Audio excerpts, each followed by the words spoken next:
నిత్యానుభవ నిదాఘ శైత్యానుభవ గోవింద గోవింద. అసంగశస్త్రం దిశమేద్యదేవ సత్సంగమాత్రేణ జనిష్యమాణం ఉత్సంగ ఏవోపనివేశ్య తూర్ణం హృత్సంగమాయామభిభావ్యజేతుం అని మహత్తమ హృదంతర నిరంతర నివాస అయిన శ్రీనివాస పరమాత్మని గురురూపుడుగా భావించుకుని నమస్కరించుకుంటూ శ్రీశుకుల వారు ఉపదేశం చేసిన శ్రీమద్భాగవతం యొక్క అధ్యయన కార్యక్రమాన్ని ప్రారంభించుకుందాము. ప్రారంభంలో యథాప్రకారం ఆచార్యుల వారితో కలిసి ప్రార్థనా శ్లోకాలను చదువుకుని మంగళాచరణం చేసుకుందాము. ఓం నమో వెంకటేశాయ. శ్రీ గురు ప్రార్థనా. గురుర్బ్రహ్మా గురుర్విష్ణు గురుర్దేవో మహేశ్వరః. గురుః సాక్షాత్ పరం బ్రహ్మ తస్మై శ్రీ గురవే నమః. శ్రీనివాస ప్రార్థనా. పద్మాలయా ప్రియాయాపి పద్మమాలాధరాయ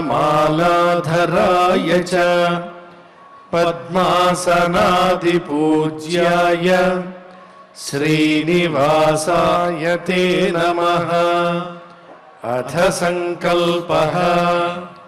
శ్రీమదాదివరాహ క్షేత్రే విరాజమానస్య నిత్యశుద్ధబుద్ధముక్తస్వభావస్య లీలాగృహీత విగ్రహస్య శ్రీపద్మావతీ జానేః అనుగ్రహేణ అస్మాకం సర్వేషాం బుద్ధిశుద్ధ్యర్థం విద్యాభివృద్ధ్యర్థం భక్తిజ్ఞానవైరాగ్యాది తదనుకూల సర్వసంపత్సమృద్ధ్యర్థం శ్రీపరమేశ్వర ప్రీత్యర్థం శ్రీమద్భాగవత పాఠం కరిష్యామహే.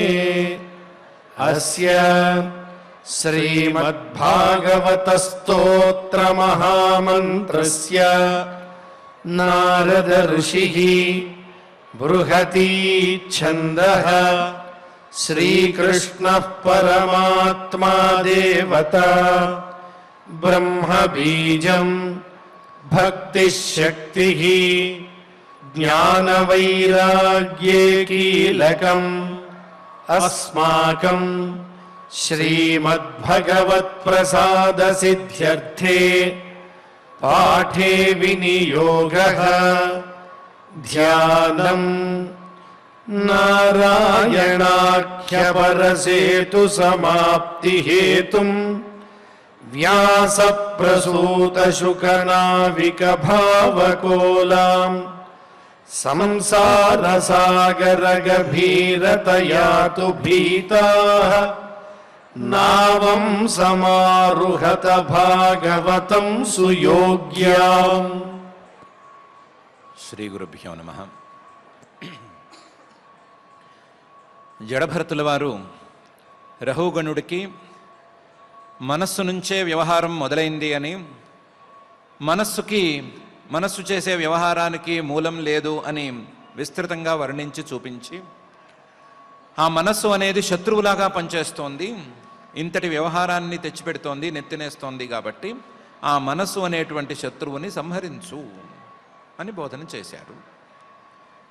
ఈ బోధ విన్నటువంటి రహుగణుడు మహారాజు గారు ఏం మాట్లాడాడు, తర్వాత వాళ్ళిద్దరికీ ఏ రకమైనటువంటి సంభాషణ జరిగింది అనేటువంటి విషయాన్ని పంచమ స్కంధంలోని 12వ అధ్యాయంలో శ్రీ శుకుల వారు వర్ణించి చూపిస్తున్నారు. దాని ప్రకారం రహుగణ ఉవాచ. రహుగణుడు జడభరతుల వారితో అన్నాడు, నమో నమః కారణ విగ్రహాయ స్వరూపతుచ్చీకృత విగ్రహాయ నమోవధూత ద్విజబంధులింగ నిగూఢ నిత్యానుభవాయ తుభ్యం అని మొదలుపెట్టి, ఇంత మంచి ఉపదేశం చేశావు కదా నాకు, నీకు నమస్కారం చేసుకోవటం తప్ప నేనేం చేయలేను అని నమో నమః అని అన్నాడు.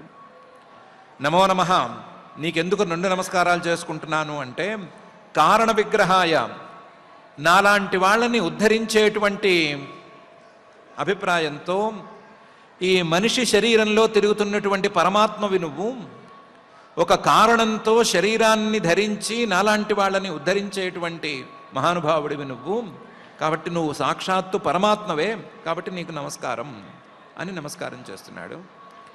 స్వరూప తుచ్చీకృత విగ్రహాయ, నీకు నాలాంటి వాళ్ళని అనుగ్రహించటం తప్ప ఈ శరీరాన్ని స్వీకరించడానికి వేరే కారణం ఉంది అని నేను అనుకోను. ఎందుకంటే స్వరూపేణ, నీ యొక్క ఆనంద స్వరూపంతో, స్వస్వరూపంతో తుచ్చీకృత విగ్రహాయ, ఇలాంటి శరీరాలని లెక్క లేకుండా చేసినటువంటి మహానుభావుడివి. నీ యొక్క ఆనంద స్వరూపం ముందు ఈ శరీరాలకు విలువ అనేది లేనే లేదు. అలాంటి వాడివి నువ్వు. అలాంటి వాడివి ఒక కారణంతో నాలాంటి వాళ్ళని అనుగ్రహించేటువంటి అభిప్రాయంతో ఈ శరీరాన్ని స్వీకరించావు అంటే నీకు నమస్కారం చేసుకోవాల్సిందే. దీనికి తోడు నువ్వు ఈ శరీరాన్ని స్వీకరించేటప్పుడు అవధూత యోగేశ్వర శరీరంలో తిరుగుతున్నావు, యోగేశ్వరుడిలాగా అవధూత వేషంలో తిరుగుతున్నావు. కాబట్టి నీకు ఇంకొక నమస్కారం కూడా చేసుకోవాలి. నమో అవధూత. ఈ అవతారంలో ఈ రూపంలో నువ్వు ద్విజబంధులింగ నిగూఢ నిత్యానుభవాయ, బ్రాహ్మణుల్లో పూర్తిగా పనికిరాని వాళ్ళలాగాను, కేవలం బ్రాహ్మణుల్ని బంధువులుగా చెప్పుకుని బ్రాహ్మణులాగా వ్యవహరించకుండా ఉండేలాను ఏర్పాటు చేసుకున్నావు. బ్రహ్మ బంధులింగం, ద్విజ బంధులింగం ఆ వేషంలో ఉన్నావు. ఉండి నీ యొక్క నిత్యానుభవం, నీ యొక్క శాశ్వతమైనటువంటి ఆనందానుభవం, దాన్ని నిగూఢంగా దాచి ఉంచుతున్నావు. నిగూఢంగా దాచి ఎవరైనా జిజ్ఞాసతో అడిగితే, నిజమైన ఆర్తితో అడిగితే వాళ్లకు మాత్రమే చెప్పేట్లుగా ఉన్నావు. ఇలాంటి తుభ్యం, నీకు నమస్కారం అనేది చేసి తీరాల్సిందే అని 3 నమస్కారాలు చేసి, నమో నమః కారణ విగ్రహాయ, స్వరూప తుచ్చీకృత విగ్రహాయ, నమోవధూత ద్విజబంధులింగ నిగూఢ నిత్యానుభవాయ తుభ్యం అని చెప్పాడు. నువ్వు చేసిన ఉపదేశం మాత్రం నాకు లాభదాయకంగా ఉంది అని 2వ శ్లోకంలో అన్నాడు. జ్వరామయార్తస్య యథాగదం సత్ నిదాహదగ్ధస్య యథా హిమాంభ కుదేహ మానాహి విదష్ట దృష్టే బ్రహ్మన్ వచస్తే అమృతమౌషధం మే అని. నీ మాటలు నాకు చాలా ఉపకారిగా ఉన్నాయి. ఉపకారి కాదు, నాకు అమృతంలా ఉన్నాయి. అమృతం ఔషధం మే, నాకు మందులాగా పనిచేస్తున్నాయి. ఎలాంటి మందులాగా? జ్వరామయార్తస్య యథా అగదం సత్, జ్వరం అనేటువంటి రోగంతో బాధపడుతున్నటువంటి, ఎన్ని మందులేసినా తగ్గని జ్వరంతో బాధపడుతున్నటువంటి రోగికి అగదం ఔషధం ఇస్తే ఆ ఔషధాన్ని తీసుకున్నవాడు ఎంత ఉపకారాన్ని పొందుతాడో అంత ఉపకారాన్ని పొందినట్లుగా ఉన్నాను. అంత ఔషధం లాంటి అమృతం నాకు అందింది. ఆ మందు కూడా చేదు లేకుండా సత్ తీయగా ఇస్తే ఇంకెంత సంతోషిస్తాడు. తీయటి మందు, ఉన్న రోగాలన్నిటినీ పోగొట్టే, జ్వరాన్ని పోగొట్టేటువంటి మందు అనేది దక్కితే ఆ రోగి ఎంత సంతోషిస్తాడో నేను అంత సంతోషిస్తున్నాను. నాకు అంత ఉపకారిగా ఉంది. జ్వరామయార్తస్య యథా అగదం సత్ నిదాఘదగ్ధస్య యథా హిమాంభ, ఎండలో మాడి ఒళ్ళంతా సెగలు కక్కుతున్నటువంటి వాడికి నిదాఘ దగ్ధస్య హిమాంభ, చల్లటి నీరు దొరికితే ఎంత ఉపకారం పొందినట్లవుతుందో అనంతటి ఉపకారాన్ని నీ మాటల వల్ల నేను పొందాను. నీ మాటలు ఎండ వేడికి మలమల మాడిపోతున్న వాడికి చల్లటి నీళ్లలాగా ఉన్నాయి. అలా కుదేహమానాహి విదష్ట దృష్టే, నేను ఈ ఇద్దరిలాగా చాలా ఇబ్బంది పడుతున్నాను. ఏమి ఇబ్బంది పడుతున్నాను? కుదేహమానం, కుత్సితమైనటువంటి ఈ శరీరం మీద, మంచిది కానటువంటి ఈ శరీరం మీద నేను అనేటువంటి అభిమానంతో ఉన్నాను. నేను అనేటువంటి అభిమానంతో ఉన్నాను అని చెప్పుకుంటే సరిపోదు. ఈ అభిమానం పాములాగా మారి నన్ను కాటేస్తోంది. కుదేహమాన అహి విదష్టం, ఈ పాము కాటేసేసేసరికి నాకు ఏ రకమైనటువంటి జ్ఞానము పనిచేయటం లేదు, చూపు పనిచేయటం లేదు. అలా చూపు కూడా పనిచేయకుండా, చూపు కూడా మందగించి ఈ పాము కాటుకు గురైనటువంటి దుఃఖంలో ఉన్నాను. కుదేహమానాహి విదష్ట దృష్టే. అలాంటి వాడికి బ్రహ్మన్, ఓ బ్రహ్మస్వరూపుడా, తే వచః, నీ మాటలు అమృతం. విషపూరితమైనటువంటి పాము కాటుకు గురైన వాడికి అమృతాన్ని ఇచ్చినట్లు ఇచ్చావు. ఔషధం, రోగంతో ఉన్నటువంటి వాడికి ఔషధాన్ని ఇచ్చినట్లు ఇచ్చావు. అమృతం ఔషధం మే. ఇది నాకు ఔషధంగానూ పనిచేస్తోంది, నేను వినటానికి వీలుగా కూడా ఉంది, నేను వినేట్లుగా కూడా ఉంది, నాకు అనుకూలంగా ఉంది, అదే సమయంలో నాకు మంచి ఉపకారాన్ని కూడా చేస్తోంది అని రఘుగణుడు జడభరతుల వారితో అన్నాడు. జ్వరామయార్తస్య యథాగదం సత్ నిదాఘదగ్ధస్య యథా హిమాంభ కుదేహమానాహి విదష్ట దృష్టే బ్రహ్మన్ వచస్తే అమృతమౌషధం మే అని. అయితే నాకు చాలా సందేహాలు ఉన్నాయి. ఆ సందేహాలను తీర్చుకోవటం కోసమే కపిల మహాముని దగ్గరికి బయలుదేరాను. నువ్వు ఎలాగో చెప్పబోతున్నావు కాబట్టి నిన్నే ఆ సందేహాలన్నిటినీ అడిగేస్తాను. అయితే సందేహాలు అడగటానికి ముందు నాకు కొంత క్లారిటీ కావాలి అని పై శ్లోకంలో చెప్పాడు. తస్మాత్ భవంతం మమ సంశయార్థం ప్రక్ష్యామి పశ్చాత్ అధునా సుబోధం అధ్యాత్మయోగగ్రథితం తవోక్తం ఆఖ్యాహి కౌతూహల చేతసోమే అని. తస్మాత్, నీ ప్రతి వాక్యము నాకు అమృతంలా పనిచేస్తోంది, నీ ప్రతి వాక్యము నాకు ఔషధంలా పనిచేస్తోంది కాబట్టి, నేను శ్రద్ధగా ఉన్నాను కాబట్టి, భవంతం మమ సంశయార్థం ప్రక్ష్యామి, నాకు ఎన్నెన్నో సందేహాలున్నాయి, ఆ సందేహాలన్నీ తీర్చుకోవటం కోసం నిన్ను చాలా అడుగుతాను. భవంతం మమ సంశయార్థం ప్రక్ష్యామి, నాకు సందేహం ఉన్నటువంటి విషయాలన్నిటినీ అడుగుతాను, వాటికి నువ్వు సమాధానం చెప్పవలసింది. కానీ ఇప్పటికిప్పుడు అడగను, పశ్చాత్, తర్వాత అడుగుతాను. ఆ సందేహాలను అడిగే ముందు అధునా, ఇప్పుడు నువ్వే చెప్పినటువంటి మాటల విషయంలో నాకు కొంత స్పష్టత రావాలి. సుబోధం అధ్యాత్మయోగగ్రథితం తవోక్తం ఆఖ్యాహి. నువ్వు మొదటిగా నాతో మాట్లాడినప్పుడు చాలా నిగూఢమైనటువంటి భావాలను నీ మాటల్లో ఉంచుకుని నాతో మాట్లాడావు. అధ్యాత్మ యోగ గ్రథితం, ఆత్మతత్వానికి సంబంధించినవి, యోగాభ్యాసానికి సంబంధించినవి అయినటువంటి రహస్యాలు ఎన్నో అందులో గుచ్చబడి ఉన్నాయి అని పైకి తెలుస్తోంది. దాన్ని తవ్వి తెలుసుకుందామని ప్రయత్నం చేశాను. నా మనస్సుకేమీ అర్థం కావటం లేదు. కాస్త నువ్వే సుబోధం, నాకు అర్థమయ్యేటట్లుగా వాటిని విడమర్చి చెప్పు. తవోక్తం ఆఖ్యాహి, నీ మాటలనే నువ్వే వ్యాఖ్యానం చేసి చెప్పు. నీ మాటలే నాకు సరిగా అర్థం కాలేదు, అందులో చాలా రహస్యాలు ఉన్నాయి, వాటిని నాకు అర్థమయ్యేటట్లు చెప్పు. కౌతూహల చేతసోమే, నీ ప్రతి మాట ప్రతి అక్షరము అర్థం చేసుకోవాలి అనేటువంటి కుతూహలం నా మనస్సుకు ఎక్కువగా ఉంది. కాబట్టి నీ మాటని నువ్వు నాకు అర్థమయ్యేటట్లు ముందు చెప్పు, నేను దాన్ని అర్థం చేసుకుని నాకున్న సందేహాలన్నీ చెప్తాను, వాటన్నిటినీ తీర్చు అని అడిగాడు.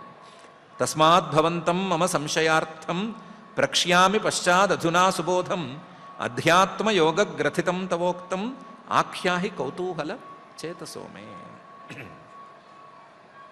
నేనేమన్నాను, నీకేమర్థం కాలేదు, ఏం చెప్పాలి అంటే దానికి చెప్పాడు. యదాహ యోగేశ్వర దృశ్యమానం క్రియాఫలం సద్వ్యవహారమూలం నహ్యంజసా తత్వ విమర్శనాయ భవానముష్మిన్ భ్రమతే మనోమే అని. యదాహ, నువ్వు చాలా చెప్పావు, మొదటిసారి చెప్పావు, రెండోసారి కూడా చెప్పావు. యోగేశ్వర, నువ్వు యోగేశ్వరుడివి. ఏమని చెప్పావు? దృశ్యమానం క్రియాఫలం సత్ వ్యవహార మూలం నహ్యంజసా తత్వ విమర్శనాయ అని చెప్పావు.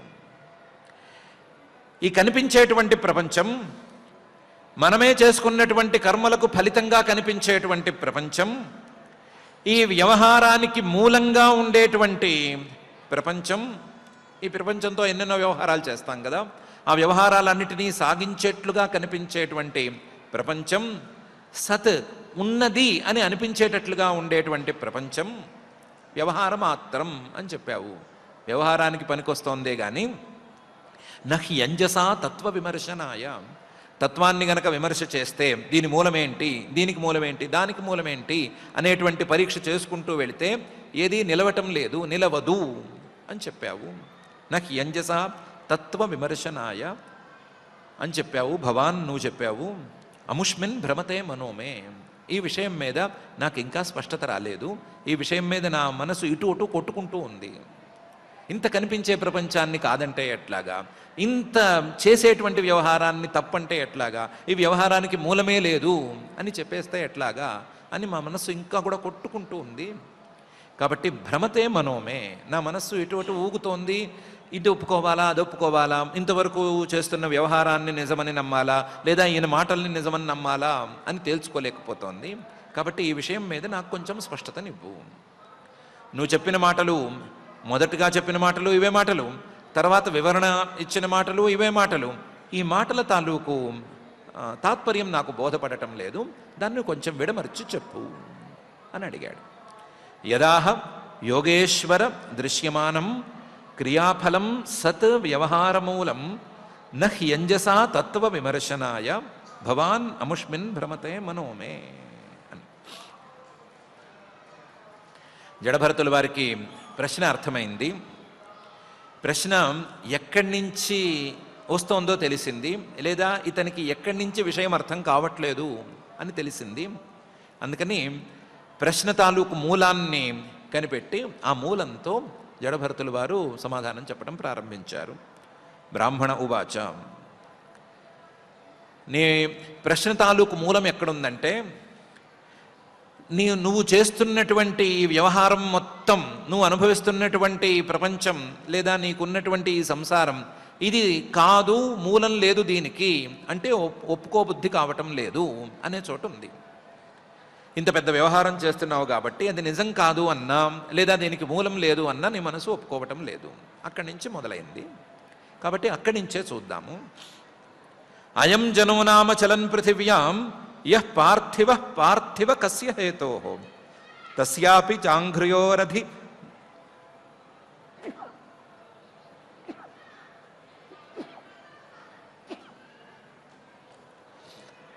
తస్యాపి చాంఘ్ర్యోరధి గుల్ఫజంఘా జానూరు మధ్యోర శిరోధరాంసా అని అక్కడి నుంచి మొదలుపెట్టి మాట్లాడుకుందాం అని చెప్తున్నారు. నువ్వేమంటున్నావు, నేను చేసేటువంటి వ్యవహారానికి లేదా నాకున్నటువంటి ఈ అనుభవానికి మూలం లేదు అంటే నేను నమ్మటం ఎలా అని అడుగుతున్నావు. సరే, ఇప్పుడు నేను అనేది ఎక్కడి నుంచి మొదలైందో చూడు. అయం జనో నామ, నువ్వు నేను నేను అనుకుంటున్నావు కదా, గుండెలు బాదుకుంటున్నావు కదా, ఈ నేను ఎవరు? నీ శరీరం అని అనుకుందాము. అయం జనో నామ, నీ శరీరమే అయితే ఈ శరీరం అంటే ఏంటి? నీ బాడీ అంటే ఏంటి? అంటే చలన్ పృథివ్యాం పార్థివ భాగ, పృథివీ భాగం లేదా భూమికి సంబంధించినటువంటి ప్రభావం ఎక్కువగా ఉండేటువంటి ఒక పదార్థం. ఈ శరీరంలో, బాడీలో పృథివీ భూమికి సంబంధించిన పదార్థం ఎక్కువగా ఉంటుంది, కఠినమైనటువంటి భాగం ఎక్కువగా ఉంటుంది, వాసన వచ్చేటువంటి భాగం ఎక్కువగా ఉంటుంది. కాబట్టి ఇది పార్థివో భాగ, పార్థివమైనటువంటి భాగం. పార్థివమైన భాగం అయితే పృథివీకి సంబంధించినవి ఇంకా చాలా ఉన్నాయి. అంటే పృథివీకి సంబంధించిన రాయి, రప్ప, చెట్టు, పుట్ట ఇవన్నీ ఉన్నాయి, నీ శరీరము ఉంది. ఈ పృథివీకి సంబంధించిన రాయి, రప్ప, చెట్టు, పుట్టాకి నీ శరీరానికి తేడా ఏంటి? ఎంత తేడా అంటే ఆ చెట్టు, పుట్ట, రాయి, రప్ప ఇవేమి కదలవు, నీ శరీరం కదులుతుంది అని తేడా. చలన్ పృథివ్యాం పార్థివ, అవన్నీ పృథివిలో భాగమే అయినా పృథివిలోనే ఉన్నా సరే అవి కదలవు, నీ శరీరం మాత్రం కదులుతోంది. కాబట్టి చలన్ పృథివ్యాం యః పార్థివ, ఇంతే తేడా. రాయికి మనిషి శరీరానికి ఏమి తేడా? రాయి కదలలేదు, మనిషి కదులుతాడు, ఇంతే తేడా. పార్థివ, ఓ మహారాజా, కస్య హేతో, ఉన్నట్టుండి కదులుతోంది అన్నంత మాత్రాన ఈ పార్థివమైనటువంటి భాగం నువ్వు ఎందుకు అయిపోయావు? కదులుతున్నంత మాత్రాన ఈ పార్థివ భాగాన్ని నువ్వు అని ఎందుకు అనుకుంటున్నావు? ఏ రాయినో రప్పునో కూడా అనుకోవచ్చు కదా. కదలకపోతే పోయింది, అది చలించకపోతే చలించకపోయింది. ఓ రాయిని పట్టుకుని ఇదే నేను అని అనుకోవట్లేదు ఎందుకు? ఒక రాయినే నేను అనుకోవచ్చు, కానీ నువ్వు అనుకోవటం లేదు. ఒక శరీరాన్నే నువ్వు అనుకుంటున్నావు. ఎందుకు అనుకుంటున్నావు? ఏం కారణం లేదు. అయంజనో నామ చలన్ పృథివ్యాం యః పార్థివ కస్య హేతో. ఎందుకైపోతోంది? ఈ శరీరం మాత్రమే నేను అనేటువంటి వ్యవహారానికి ఎందుకు వచ్చేస్తోంది? పోనీ ఇదంతా కాదు, అసలు శరీరం అంటే ఏంటో నాకు తేల్చి చెప్పు. బాడీ అంటే ఏంటో చెప్పు. తస్యాపి చ అంఘ్రియోరధి గుల్ఫ జంఘ జానూరు మధ్యోర శిరాధరాంసా. ఏం చెప్పాలి నువ్వు? ముందు 2 కాళ్ళు, 2 కాళ్ల మీద చీలమండలు, అంఘ్రియోహో అధి, 2 కాళ్ల మీద చీలమండలు గుల్ఫం, ఆ చీలమండ మీద జంఘం అంటే పిక్కల మీద జాను మోకాలు, ఆ మోకాల మీద ఊరు తొడలు, ఆ తొడల మీదేమో మధ్య నడుము, ఆ నడుము దగ్గర నుంచి మొండెం అనే భాగం వరకు ఉండేటువంటి భాగం ఉర వక్షస్థలం, దాని మీద శిరోధర కంఠం అంశాహ, దానికి పక్కన ఉండేటువంటి 2 భుజాలు. తలకాయని పక్కన పెడదాము, తలకాయ ఉందనే అనుకుందాము, ఇంతే కదా. అంటే కాళ్ళు, చీలమండలు, పిక్కలు, మోకాళ్ళు, తొడలు, నడుము తర్వాత వచ్చినటువంటి ఈ వక్షస్థలము, కంఠము, తలకాయి, ఇవే కదా శరీరం అంటేను. ఇవన్నీ విడివిడిగా చూస్తే శరీరం అనిపిస్తున్నాయా? కలిపి చూస్తే శరీరం అనిపిస్తున్నాయా? విడివిడిగా చూస్తే శరీరం అనుకునే మాట అయితే ఏ పార్ట్కి ఆ పార్ట్ శరీరం అయిందా? ఏ పార్ట్కి ఆ పార్ట్ నేను అనుకుంటున్నావా? అన్నిటినీ కలిపి నేను అనుకుంటున్నావా? ఏ పార్ట్కి ఆ పార్ట్ నేను అనుకోవటం అనేది లేనే లేదు, ఎవరు అనుకోరు. ఏ పార్ట్ని ఆ పార్ట్కి విడదీసి చూస్తే వద్దు అని అనిపిస్తుంది, అది నాకు పనికిరాదు అనే అనిపిస్తుంది. అన్నీ కలిపి నేను అనుకుంటున్నావు. ఏ పార్ట్కి ఆ పార్ట్ విడదీసి చూసినప్పుడు దాన్ని నువ్వు అని అనుకోని మాట అయితే, ఏ పార్ట్కి ఆ పార్ట్ చిచి అన్నట్లుంటే అన్నీ కలిపితే మాత్రం ఎక్కడి నుంచి నువ్వు అయ్యావు? ఒకవేళ ఏ పార్ట్కి ఆ పార్ట్కి అయ్యే మాట అయితే ఈ కాలు నేను, ఈ చీలమండ నేను అని విడివిడిగా అనిపించాలి. అలా అనిపించట్లేదు. ఏ పార్ట్కి ఆ పార్ట్ విడదీస్తే అది నాది కాదు అన్నట్లుగా ఉంది, అన్నట్లుగా ఉంది. కానీ అన్నీ కలిస్తే నీ వ్యవహారానికి మూలం లేదు, అందులో లాజిక్ లేదు. నేను అనేది పార్థివ భాగంగా ఉండే అనుకోవట్లేదు, సమాధానం లేదు. ఈ శరీరాన్ని లేదు అనే ప్రశ్నకు కూడా సమాధానం లేదు. ఆ పార్ట్స్ని విడదీసేస్తే నీ శరీరం తాలూకు ఉనికి కూడా లేదు. ఇలాంటి పరిస్థితుల్లో ఈ నేనుని ఎక్కడి నుంచి తెలుస్తావు అని అడుగుతున్నారు. అయంజనో నామ చలన్ పృథివ్యాం యః పార్థివ కస్య హేతోః తస్యాపి చాంఘ్రియోరధి గుల్ఫజంఘ జానూరు మధ్యోర శిరోధరాంసాః అనే ఈ శ్లోకంలో. కానీ ఎన్ని ప్రశ్నలు వేసినా సరే, సమాధానం చెప్పలేకపోయినా సరే, నువ్వేం చేస్తున్నావంటే నేను తేల్చి మాట్లాడుతున్నావు. అంసేధి దార్వీ శిబికాచయస్యాం సౌవీర రాజేత్యపదేశ ఆస్తే యస్మిన్ భవాన్ రూఢ నిజాభిమానః రాజాస్మి సింధుష్మితి దుర్మదాంధః. ఈ శరీరం మీద, నీ శరీరం మీద కాదు, ఎవరిదో ఒకరిది శరీరం మీద, ఏంటి అని తేలని శరీరం మీద, అంశే ఆ శరీరం తాలూకు భుజాల మీద అది దార్వీ శిబిక, చెక్కతో చేసిన పల్లకి ఉంది. దార్వీ శిబిక. ఆ శిబికాచ యస్యాం, ఆ పల్లకిలో సౌవీరరాజేత్యపదేశ ఆస్తే, సౌవీర దేశానికి, సింధు దేశానికి రాజువైనటువంటి రహూగణుడు అనేటువంటి నువ్వున్నావు అని అంటున్నారు. ఇప్పుడు శరీరం అంటే ఏంటో తేలలేదు. శరీరం అంటే రకరకాల పార్ట్స్ని ఒకచోట చేరిస్తే శరీరం అనే తేలింది. అందులో ఒక పార్ట్ మీద ఈ పల్లకి ఉంది. మళ్ళీ పల్లకి అంటే ఏంటి అని ప్రారంభిస్తే అది కూడా తేలదు. పల్లకి అంటే అందులో ఉండేటువంటి పార్ట్స్ అన్నిటినీ విడదీసి చూసేస్తే ఆ పార్ట్స్ అన్నీ కలిపిన సముదాయమే పల్లకి అని చెప్పుకోవాలి. అంటే పల్లకి అంటే ఏంటో తేలదు, శరీరం అంటే ఏంటో తేలదు. కానీ ఈ పల్లకి ఈ శరీరంలో ఉండేటువంటి భుజాల మీద ఉంది.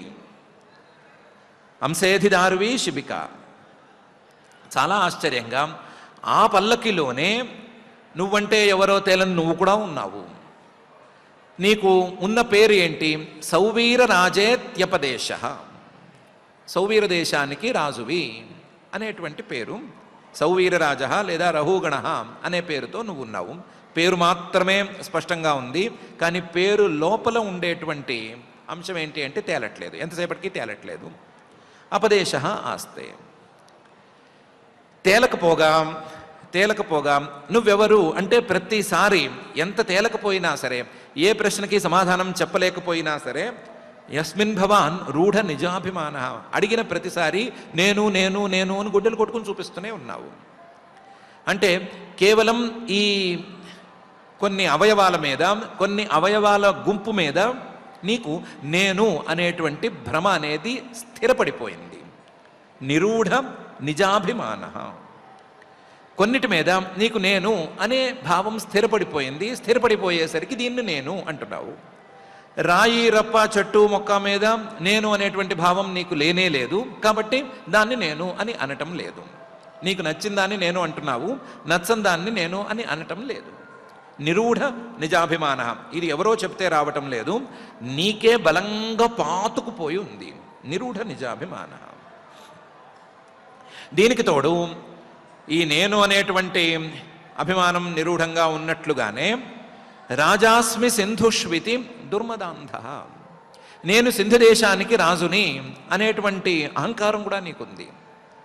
నేను శరీరాన్నే నేను అనేటువంటి ఒక అహంకారంతో పాటుగా నేను సింధు దేశానికి రాజుని అనేటువంటి అహంకారం కూడా ఉంది. ఈ శరీరం వలన వచ్చినటువంటి ఇంకొక అహంకారం, శరీరంతోనే ఒక అహంకారం, శరీరంలోనే ఒక అహంకారం, ఇది కాక శరీరంతో వచ్చిన ఇంకొక అహంకారం, అహంకారం మీద అహంకారంగా నీకుంది. రాజాస్మి సింధుష్వితి దుర్మదాంధ. అంశేధిదార్వి శిబికాచయస్యాం సౌవీర రాజేత్యపదేశ ఆస్తే యస్మిన్ భవాన్ రూఢ నిజాభిమాన రాజాస్మి సింధుష్వితి దుర్మదాంధ. ఇది నీ పరిస్థితి. అంటే నీ శరీరము అంటే నీకేమో తేలలేదు, ఎదుటివాడి శరీరము తేలలేదు, నువ్వు కూర్చున్న పల్లకి అంటే ఏంటో తేలలేదు. కానీ నేను సింధురాజుని, సౌవీర దేశానికి రాజుని, నేను రఘుగణుణ్ణి, నా పల్లకి ఇది, పల్లకి మోసేవాడు వీడు అనేటువంటి అభిప్రాయాలు నీకు బలంగా స్థిరపడిపోయి ఉన్నాయి. ఎక్కడి నుంచి పడ్డాయి అంటే సమాధానం లేదు. దీనికి తోడు నువ్వు చేసే పనులు నువ్వే ఆలోచించుకో. నేను చాలా పనులు చేస్తున్నాను అని అనుకుంటున్నావు. ఆ పనులు చేసేవన్నీ మంచి పనులే అంటున్నావు. ఆ చేసే మంచి పనులన్నీ నాకు శాస్త్రం చెప్పిన పనులు అంటున్నావు. నేను రాజుని అని శాస్త్రం నాకు చెప్పింది, ధర్మశాస్త్రం నాకు చెప్పింది. ఆ ధర్మశాస్త్రం ప్రకారం నేను రాజుగా కొన్ని పనులు చేస్తున్నాను. ఆ నడవడిక అంతా కూడా ధర్మశాస్త్ర సమ్మతము. నేను చేసేటువంటి ఆ పనులన్నీ ఈశ్వరారాధనము అని చాలా పెద్ద మాటలు మాట్లాడుతున్నావు. కానీ శోచ్యానిమాంస్త్వం అధికష్టదీనాన్ విష్ట్యా నిగృహన్ నిరనుగ్రహోసి జనస్య గోప్తాస్మి వికథమాన న శోభసే వృద్ధ సభాసు ధృష్ట. ఈ విషయం చూడు. నువ్వు పల్లకిలో కూర్చున్న మహారాజువి కదా, నీ పల్లకిని మోస్తున్నది ఎవరు అంటే నీకు వెట్టి చాకిరీ చేసేటువంటి నీ సేవకులు. వీళ్ళు శోచ్యానిమాన్, ఎంత ఇబ్బంది పడుతున్నారు. నీ పల్లకి బరువు, పల్లకిలో నువ్వు కూర్చున్నటువంటి బరువు, ఆ బరువుతో నువ్వు పైనుంచి మాట్లాడే మాటల తాలూకు బరువు, వీటన్నిటినీ భరిస్తూ వాళ్ళు కష్టపడుతున్నారు. శోచ్యాన్ చూస్తే జాలిపడాలి, అలా ఉన్నారు వాళ్ళు. ఇమాన్, ఈ మనుషుల్ని అధికష్టదీనాన్, నీ పల్లకి మోసి మోసి మోసి కష్టపడి పడి పడి దైన్యంతో ఉన్నారు వీళ్ళు. అధికష్టదీనాన్, ఇలాంటి వాళ్ళకి కనీసం వాళ్ళు చేసినటువంటి శ్రమకు ఫలితాన్ని కూడా అందించకుండా విష్ట్యా నిగృహన్, వెట్టి చాకిరీ చేయించుకుంటున్నావు. వెట్టి చాకిరీ చేయించుకుని వాళ్లతో బలవంతంగా పనిచేయించుకుంటున్నావు. విష్ట్యా నిగృహన్. నిరనుగ్రహోసి, నీకు అసలు ఎవరి మీద దయ లేదు, జాలి దయ లేదు, వీళ్ళ మీద అస్సలు లేదు. వీళ్ళ మీద జాలి దయ లేకపోతే నువ్వు మహారాజు ఎక్కడి నుంచి అయ్యావు? రాజు అంటేనే దయ ఉండాలి, జాలి ఉండాలి కదా. జాలి దయ లేనివాడు నువ్వు రాజు ఎలా అయ్యావు? పైగా నువ్వేమంటున్నావు? జనస్య గోప్తాస్మి అని అంటున్నావు.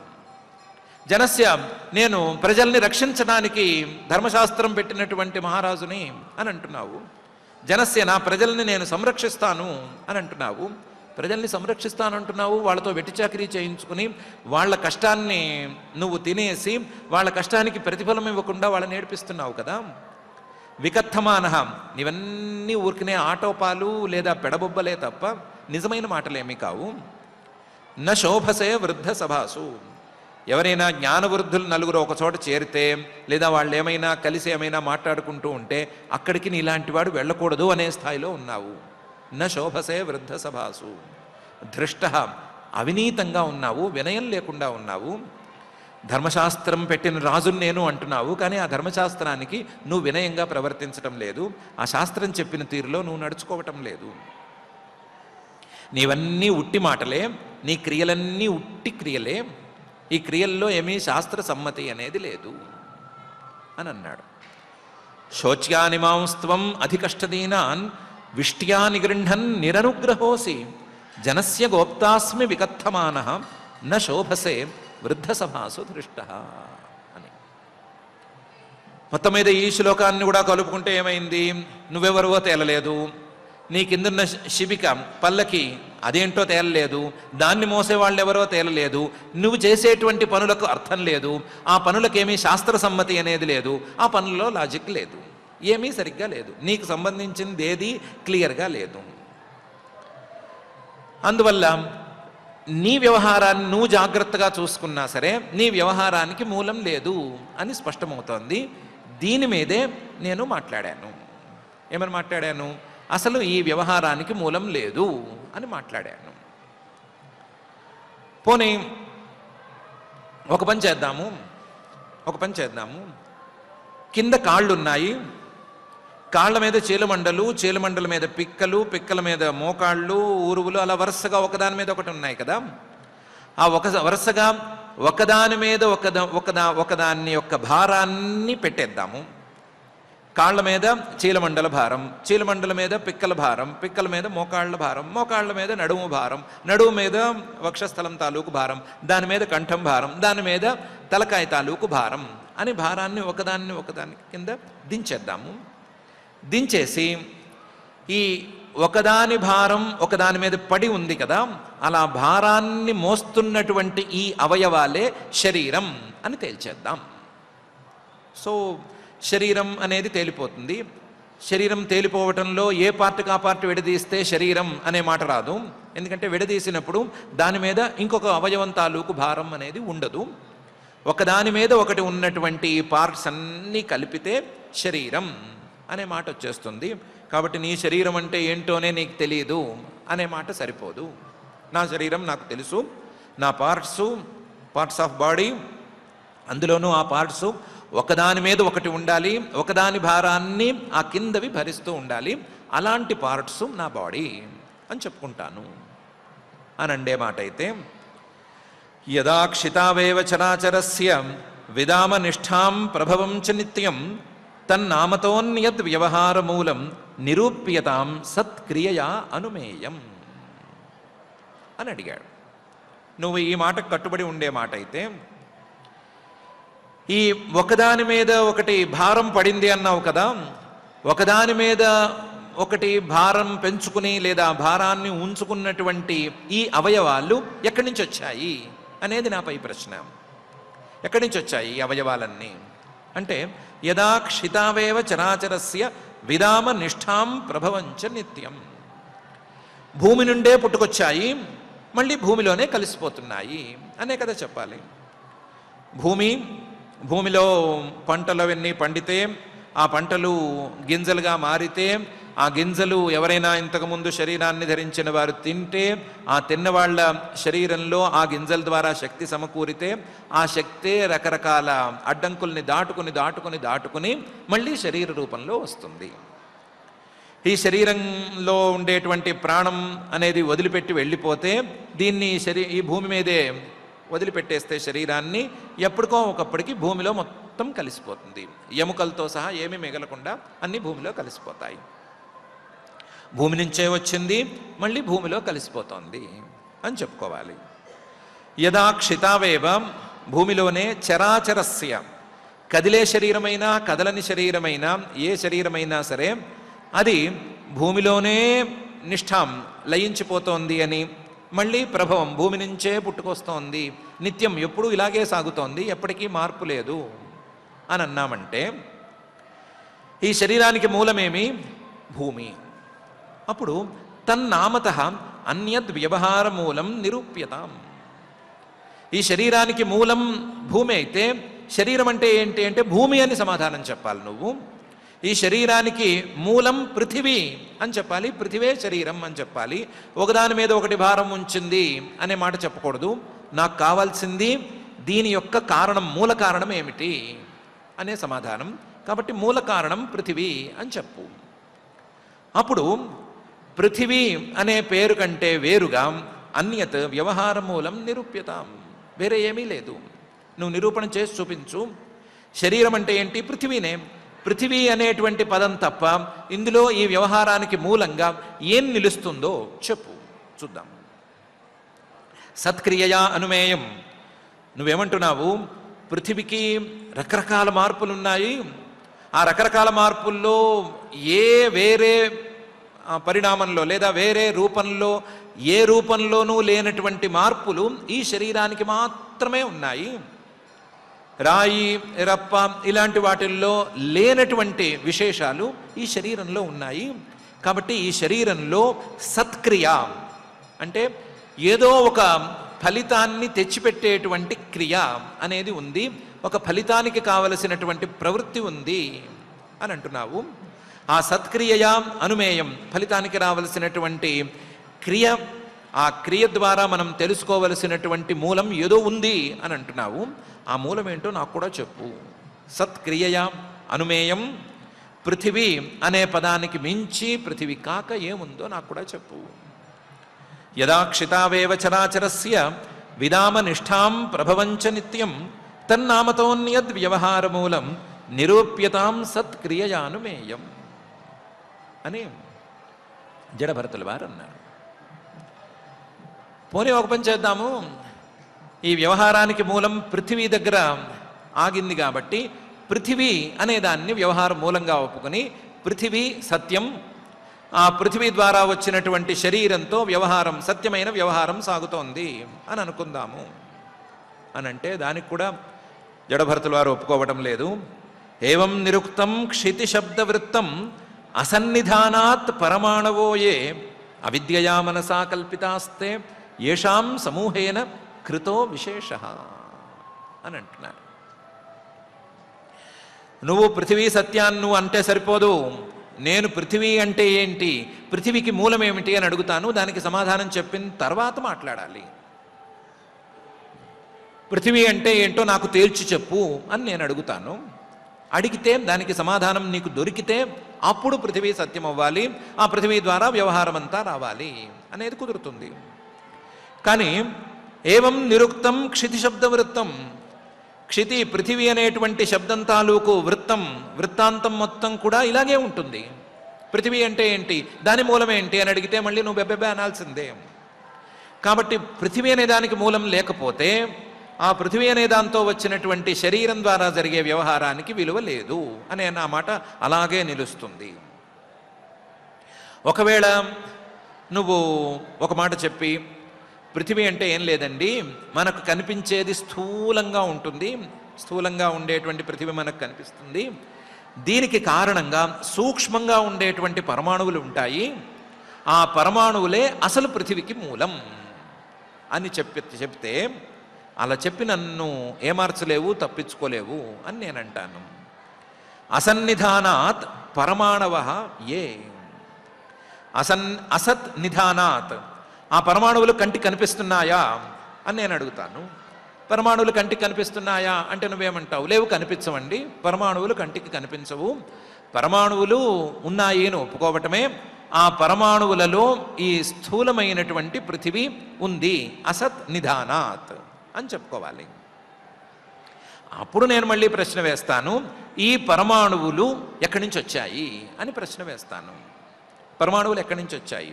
పృథివీ ఎక్కడి నుంచి వచ్చింది? పరమాణువుల దగ్గర నుంచి వచ్చింది. ఆ పరమాణువులు ఎక్కడి నుంచి వచ్చాయి అని మళ్ళీ నా ప్రశ్న ఉండనే ఉంటుంది. పరమాణువోయే అంటే నువ్వేం చెప్పాలి?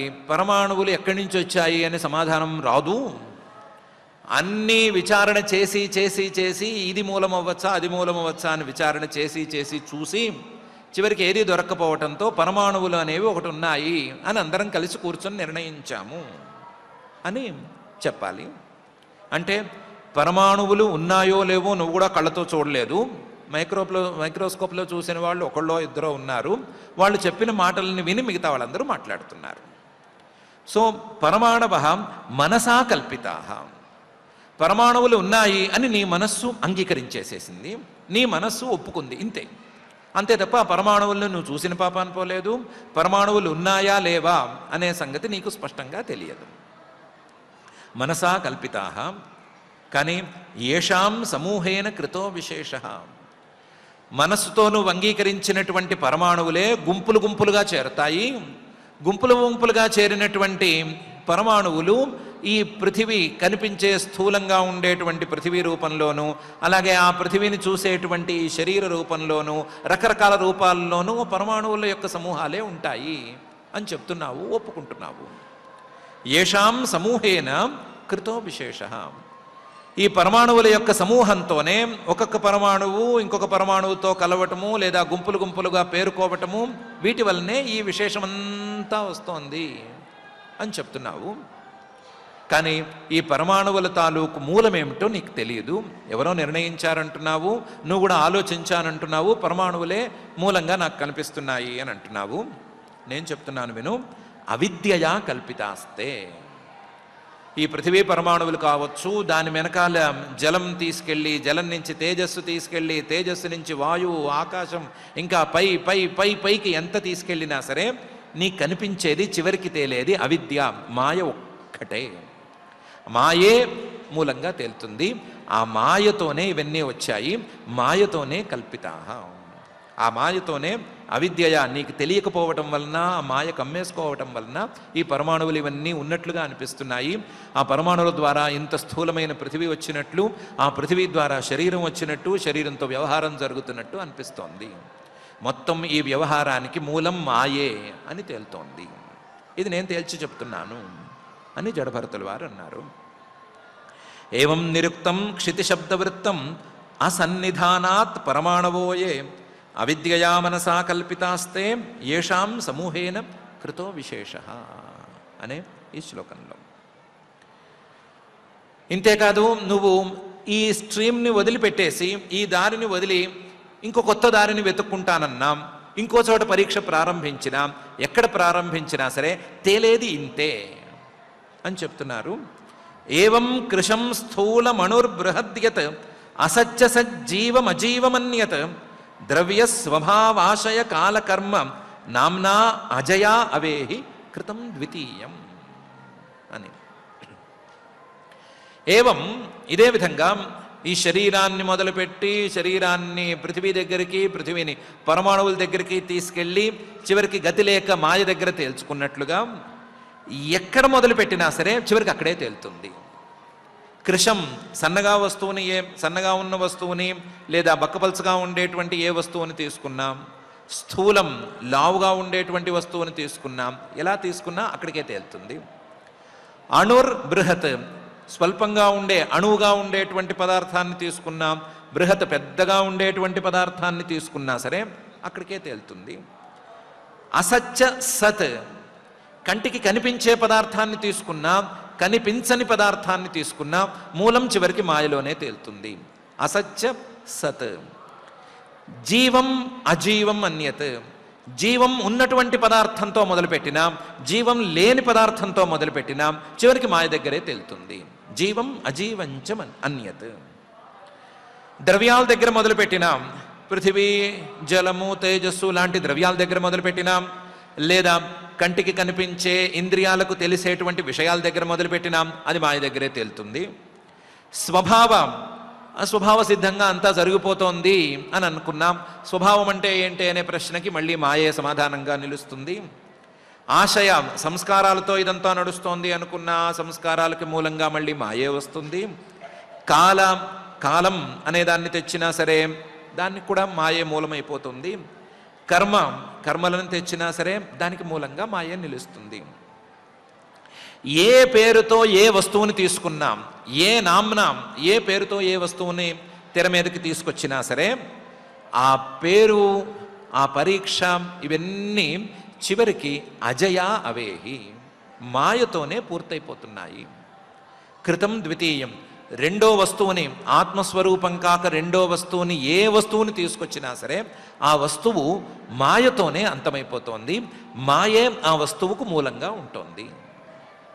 కాబట్టి మాయే మూలంగా ఉండేటువంటి వస్తువులతో చేసేటువంటి వ్యవహారాన్ని ఎంత పరీక్ష చేసినా, ఎన్ని ప్రశ్నలు వేసినా మాయే సమాధానంగా వచ్చే, ఏ ప్రశ్నకైనా సరే మాయే సమాధానంగా తేలేటువంటి ఈ ప్రపంచాన్ని నిజం అని నమ్మటము, ఈ ప్రపంచం ద్వారా వచ్చే వ్యవహారాన్ని వాస్తవం అని నమ్మటం అనేది ఎంతవరకు సబబు అని నేను చెప్పాను అని జడభరతుల వారు వివరణ ఇస్తున్నారు. ఏవం కృశం స్థూలమణుర్బృహత్యత్ అసత్య సజ్జీవమజీవమన్యత్ ద్రవ్యస్వభావాశయకాలకర్మ నామ్నా జయావేహి కృతం ద్వితీయం అనేటువంటి ఈ శ్లోకంలో. ఏమోనండి, అంతవరకు బాగా బలంగానే ఉంటుంది. ఈ ప్రశ్న వేస్తే మాత్రం సమాధానం సరిగ్గా రావటం లేదు, ఓడిపోయినట్లే, ఇంకా ఎంత అడిగినా సరే ఇంతే వస్తోంది. అయితే మీరు దీన్ని సత్యం కాదంటున్నారు కదా, కనిపించే ప్రపంచాన్ని కానీ దాని మూలాన్ని కానీ దేన్ని సత్యం కాదంటున్నారు కదా, మీ దృష్టిలో సత్యం అంటే ఏంటో ఒక మాటలో తేల్చి చెప్పండి అని రఘుగణుడు అడిగితే దానికి సమాధానాన్ని స్ట్రాంగ్గా చెప్తున్నారు జడభరతుల వారు. జ్ఞానం విశుద్ధం పరమార్థమేకం అనంతరం త్వబహిర్బ్రహ్మ సత్యం ప్రత్యక్ ప్రశాంతం భగవత్ శబ్ద సంజ్ఞం యద్వాసుదేవం కవయో వదంతి అని. సత్యం అంటే ఏంటి, ఏది సత్యం అని అడిగావు కదా. సత్యం, పరమార్థ సత్యం అనేది ఆ పరమాత్మతత్వం మాత్రమే అదొక్కటే సత్యం. ఆ పరమాత్మతత్వం ఎలాంటిది, జ్ఞానస్వరూపం. ఈ మనకు కనిపించేటువంటి ప్రపంచంలాగా జడం కాదు, జ్ఞానస్వరూపం, జ్ఞానం. విశుద్ధం, ఆ పరమాత్మతత్వం పరిశుద్ధమైనది, ఏ రకమైనటువంటి మార్పుకి కానీ ఏ రకమైనటువంటి మాలిన్యానికి కానీ గురి కానటువంటిది. మనకు కనిపించేటువంటి ప్రపంచం అలాంటిది కాదు కాబట్టి దానికి విరుద్ధంగా ఉండే ఈ పరమాత్మతత్వం మాత్రమే, విశుద్ధమైనటువంటి పరమాత్మతత్వం మాత్రమే సత్యం. పరమార్థం, ఈ జ్ఞానం లేదా జ్ఞానస్వరూపంగా ఉండేటువంటి ఈ ఆత్మతత్వం, పరమాత్మతత్వం మాత్రమే మూడు కాలాలలోనూ స్థిరంగా ఉంటుంది, పరమార్థంగా ఉంటుంది. ఎవరైనా అందుకోవలసి వస్తే దీన్నే అందుకోవాలి అనేటువంటి పరిస్థితిలో ఉంటుంది. మిగతావన్నీ కేవలం వ్యవహారానికి, ఆ సమయానికి ఉండి వ్యవహారం అయిపోయిన తర్వాత కనుమరుగైపోయేటువంటి పరిస్థితుల్లోనే ఉన్నాయి. కాబట్టి పరమార్థంగా మూడు కాలాల్లోనూ ఉండి అందుకోదగిన ఫలితంగా ఉండటం అనేది ఆ పరమాత్మతత్వానికే చెందుతుంది. కాబట్టి అదొక్కటే సత్యం. ఇంతేకాదు ఏకం, అదొక్కటే అద్వితీయంగా ఉంది. మిగతా మనకు వ్యవహారంలో ఉండేటువంటి ప్రతి వస్తువు సద్వితీయంగా రెండో వస్తువుతో కలిసి ఉంది, రెండో వస్తువులాగానే కనిపిస్తూ ఉంది. కాబట్టి ఏకంగా అద్వితీయంగా ఉండేటువంటి పరమాత్మతత్వం మాత్రమే సత్యం. అనంతరం తు అబహిః, మనకు కనిపించేటువంటి ఈ ప్రాపంచికమైనటువంటి వస్తువులన్నీ లోపల ఉన్నట్లుగా కానీ బయట ఉన్నట్లుగా కానీ కనిపిస్తాయి. శరీరం కంటే లోపల లేదా శరీరం కంటే బయట అన్నట్లుగా కనిపిస్తాయి.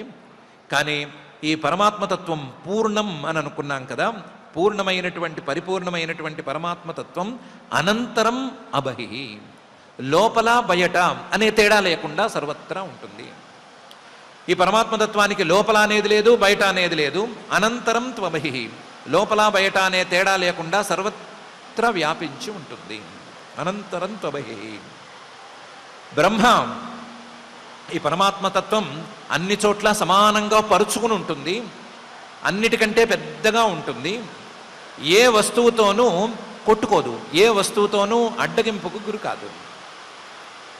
బ్రహ్మ కానీ ప్రాపంచికమైనటువంటి విషయాలు అలా కాదు, పరిచ్ఛిన్నంగా ఉంటాయి, ఒకదానికొకటి భిన్నంగాను ఒకదానికొకటి కొట్టుకుంటూ విడివిడిగా ఉంటాయి. కాబట్టి ప్రాపంచికమైన విషయాలు సత్యం కావటానికి వీల్లేదు. ప్రాపంచికమైన విషయాల కంటే భిన్నమైన స్వభావం ఉన్నటువంటి ఈ బ్రహ్మతత్వం మాత్రమే సత్యం కావాలి. సత్యం ఇదొక్కటే సత్యం, ఇదొక్కటే 3 కాలాలలోనూ ఏ రకమైనటువంటి బాధ లేకుండా ఉండేటువంటి తత్వం. త్రికాల అబాధ్యం. ఇంకొక విశేషం, ఈ పరమాత్మతత్వం ప్రత్యేక తన యొక్క స్వరూపంగా కనిపిస్తుంది. జ్ఞానం అనే రూపంలో కానీ ఆత్మ అనే రూపంలో కానీ తన యొక్క స్వస్వరూపంగా ఈ పరమాత్మ రూపం కనిపిస్తూ ఉంటుంది. మిగతా వస్తువులన్నీ పరాక్, మనకు కనిపించే బయట ఉండేటువంటి వస్తువుల్లా ఉంటాయి. ఈ పరాక్గా ఉండేటువంటి ఏ వస్తువులు సత్యం అవ్వటానికి వీల్లేదు. ప్రత్యక్షగా ఉండేటువంటి పరమాత్మతత్వం మాత్రమే సత్యం కావాలి. ప్రశాంతం, ప్రశాంతం ఏ రకమైనటువంటి కల్లోలాలు లేకుండా ప్రశాంతంగా ఉండేటువంటి పరమాత్మతత్వమే, ఏ రకమైనటువంటి ఒడుదొడుకులు లేకుండా ఉండేటువంటి హెచ్చు తగ్గులు లేకుండా ఉండేటువంటి పరమాత్మతత్వమే సత్యం కావాలి. కానీ హెచ్చు తగ్గులు ఉండేటువంటి ఏ వ్యావహారిక విషయము సత్యం కావడానికి వీల్లేదు. ప్రశాంతం. అందువల్లే దీనికి భగవత్ శబ్ద సంజ్ఞం. ఈ పరమాత్మతత్వానికే భగవంతుడు అనేటువంటి పేరు ఉంది. భగవంతుడు అనేటువంటి శబ్దం పేరుగా ఈ పరమాత్మతత్వానికే ఉంది. మిగతా ఏ ప్రాపంచిక విషయాలకు ఈ పేరు లేదు. భగవంతుడు అనేటువంటి శబ్దం రావాలి అంటే అది సత్యం అవ్వాలి, సత్యమైతేనే వస్తుంది. ఆ సత్యమైతేనే వచ్చేటువంటి భగవంతుడు అనేటువంటి శబ్దం పరమాత్మకు ఉంది, కానీ మిగతా వస్తువులకు లేదు. కాబట్టి కూడా అది సత్యం కాదు. అలాంటి పరమాత్మతత్వాన్నే వాసుదేవం, ఈ సృష్టి మొత్తానికి ఆశ్రయము అని, సృష్టి మొత్తానికి జ్ఞానంగా పనిచేస్తుంది అని కవయః, పండితులు వదంతి, చెప్తూ ఉంటారు. భగవంతుడు, వాసుదేవుడు, పరమాత్మ ఆయన ఒక్కడే సత్యం తప్ప మిగతా ఏ వస్తువు సత్యం కాదు, కావటానికి వీలే లేదు అని జడభరతులు వారు గట్టిగా నొక్కి నొక్కి నొక్కి ఈ శ్లోకంలో చెప్తున్నారు. జ్ఞానం విశుద్ధం పరమార్థమేకం అనంతరం త్వబహిర్బ్రహ్మ సత్యం ప్రత్యక్ ప్రశాంతం భగవత్ శబ్ద సంజ్ఞం యద్వాసుదేవం కవయో వదంతి అని. అయితే ఇది సత్యం అని చెప్పి ఊరుకుంటే నాకు కూడా సరిపోదు. ఈ సత్యమైనటువంటి స్వరూపాన్ని పొందటం ఎట్లా అని కూడా చెప్పాలి. సత్యం కానటువంటి వ్యవహారంలోనే మునిగి ఉండేటువంటి వాళ్ళకి సత్యమైనటువంటి ఈ స్వరూపాన్ని పొందటం ఎట్లా అని చెప్పి తీరాలి అని పై శ్లోకాన్ని ఇలా అంటున్నారు. రహోగణైత తపసా నయాతి నేజ్గయా నిర్వపణాద్ గృహాద్వా ఛందసా నైవ జలాగ్ని సూర్యై వినా మహత్పాద రజోభిషేకం అని.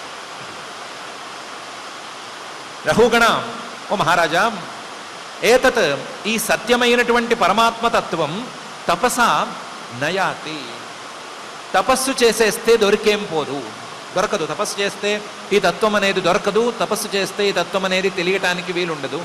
కేవలం తపస్సు ద్వారా దీన్ని తెలుసుకోవటం సాధ్యం కాదు. నచ ఇజ్గయా, ఎన్ని రకాల యాగాలు చేసినా సరే ఈ తత్వం అనేది తెలుస్తుంది అని చెప్పలేము. నిర్వపణాత్, ఎంతోమందికి ఎన్ని రకాల దానాలు చేసినా సరే దానివల్ల ఏమీ తెలియదు. గృహాద్వా అంటే ఇంట్లో ఉండి గృహస్థుడుగా ఉండి అందరికీ ఉపకారం చేసినంత మాత్రాన, పరోపకార పరాయణత ఉన్నంత మాత్రాన కూడా ఇదేమీ తెలియదు. ఛందస, వేదాధ్యయనాన్ని బాగా చేసినా సరే ఇదేమీ అందటానికి వీల్లేదు.